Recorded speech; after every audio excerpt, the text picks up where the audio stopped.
Paskong Pasko na nga dito sa Meralco Liwanag Park sa Intramuros. Kung makikita ninyo, katatapos-tapos lang ng lighting ceremony dito.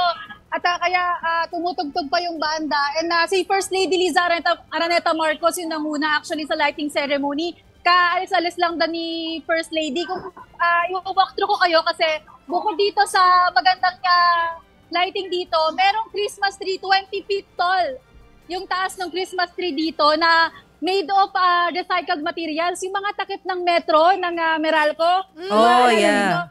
Yan yung pinagsama-sama dito sa 20 feet tall Christmas tree na ito. Ang sabi ng Meralco kanina, yung sinisimbolo daw nitong pag-iilaw nila dito sa Meralco Liwanag Park ay hope, pag-asa daw para sa bawat isang Pilipino. At saka yung pagnanais din nila na makilala yung Intramuros, hindi lang sa kasaysayan pero bilang isa rin sa mga makukulay at magagandang puntahan dito sa Manila. Oo, Julie, tama, hindi ko ma-imagine Ito ba yung bakanting lupa sa harapan ng Manila Cathedral? Yes, Ate Mase, ito yung Manila Cathedral. Ayan. So, ito, siya yung bakanting lote. So, dahil nga, with a partnership with One Meralco Foundation and Meralco, tinawag na Meralco Liwanag Park itong bahaging ito. So ano lang siya, talagang puro light siya, walang mga food stalls dyan. Pang Instagram. Sa ngayon, Miss Chiki, since ngayon pa nga lang siya sinimulan, wala pang any food stalls.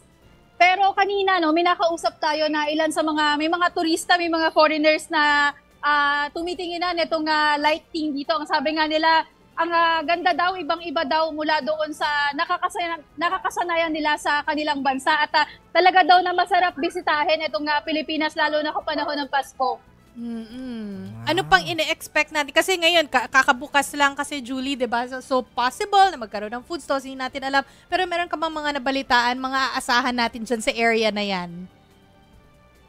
Yes, Miss Chiki, para pala sa mga gustong pumunta dito, as early as 5:30, iilawan na itong park everyday. Maaring tumagal daw ng hanggang January.